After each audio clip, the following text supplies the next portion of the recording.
Hey guys, I just got this 1989 Honda Transalp, and the previous owner said the bike was sitting in for like a couple of years, and it wasn't running at that time. So the past weekend I opened up the fuel tank and then removed the carbs and did a carb rebuild, drained the old fuel and all of that. It's running fine. It took me a couple of efforts because I didn't do anything like this before about the carb rebuild, because all of them are like fuel injected motorcycles that I have.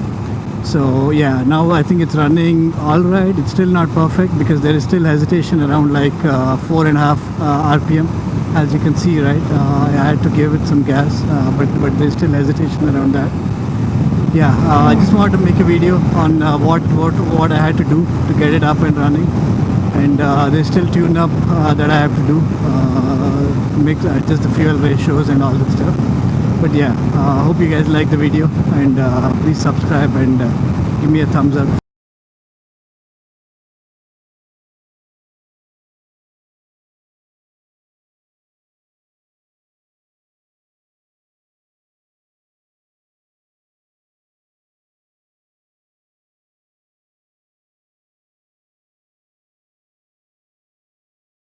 And the process is pretty straightforward. I'm using the service manual for 1989 Honda Transalp, and I had to remove like the throttle linkage and then some the fuel line and vacuum lines and all of that.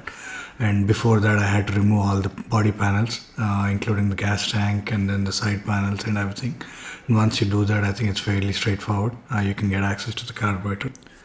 Yeah, I got a carb rebuild kit from the previous owner, so I'm just going to use that and change the jets and anything else that is needed, and probably clean it up a bit and put it back, and we'll see how it runs. Yeah, I'm just trying to get access to the diaphragm here to check for any tears. There was actually a small tear that I missed. This is my first time doing this and I didn't know what to look for. So I had to remove it all over again and then replace the diaphragms and put it back again. And here I'm trying to get access to the float chamber and then the main jet and the pilot jet. And I actually stripped all the jets when removing because the jets are very soft. I don't know if the material is soft or is it just old and stuff like that. But just be careful when removing the jets. Yeah, I actually stripped both the pilot jet and the main jet while removing it. But I just have to use a left-hand drill bit to get them out. That's the main jet, that's the pilot jet, and that's the float. It's mentioned to work on one side at a time, but for some reason I opened up both of them at the same time, and as you can see here, right, this side has like a lot of green deposits on it, and also I was able to strip out the main jet here, as you can see here. And similarly on the other side I stripped out the pilot jet too, and as I mentioned, I'll be using the left hand drill bit to get them out. Yeah, the process is pretty straightforward. I just make a pilot hole and then tap the drill bit in, and I just turn counterclockwise, which will extract the broken broken jet out of there.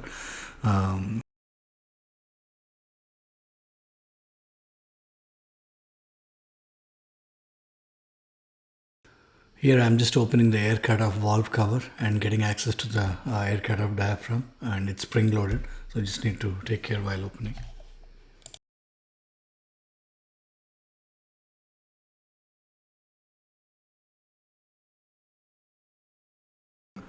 For the air fuel mixer screw, I think there's a small modification on my motorcycle, but it's basically in the manual it says 2.5 turns. So just turn extreme to the right and then turn 2.5 turns counterclockwise to adjust it.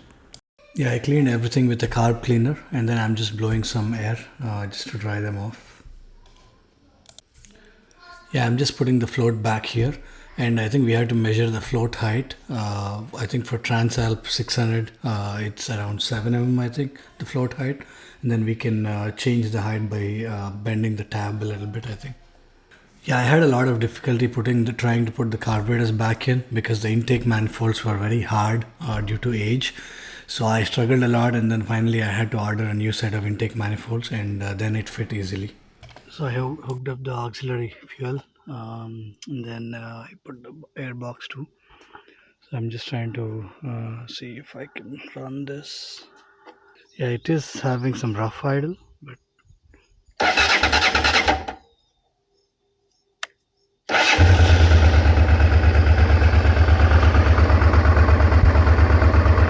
the setup is I have a Mercury one that was given by Royce, who is the previous owner of the motorcycle. So right now, if you see, right, cylinder 1 and 2 are out of sync, and there are vacuum hoses that come out of cylinder 1 and then cylinder 2. We just need to attach to those hoses, and then there is an adjuster screw in this gap somewhere, which we need to okay, so I got the carb sync tool hooked up.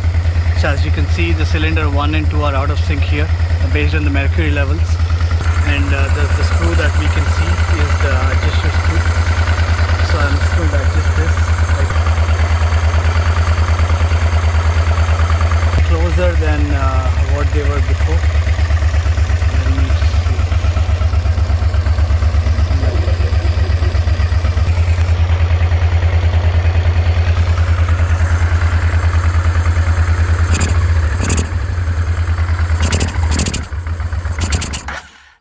Yeah, and as I mentioned, since this is my first time doing this, I didn't know that the sound that you were hearing earlier when I was accelerating is not normal. And I put everything back together, and then the vehicle was like hesitating between like 2 and 3 RPM. And once we give it enough gas, it goes through. But ultimately, I ended up removing the carbs back again and changing the diaphragm again to a new one. Probably I'll fix the older ones with some sealant, I think silicone sealant. But even the new setup is not perfect. I get a hesitation between like 4 and 5 RPM. So I would have to order like new set of diaphragms, I think. Yeah, it rides fine for now, even though, as I mentioned, there's a little hesitation between 4.5 to 5.5.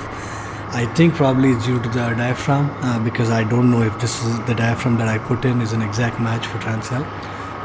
I need to reach out to someone on the farms and figure it out. And also maybe I need to do some adjustment with the air fuel mixture. Even though in the factory manual it says 2.5 tons, I need to probably play around with that and see. Either way, I'll keep you guys posted. If you guys have any idea of what may be wrong, or if you had this issue before, please leave me a comment. And if you like this content, please consider subscribing and give a thumbs up, please. And yeah, I'll follow up with my next video. Thank you guys for watching.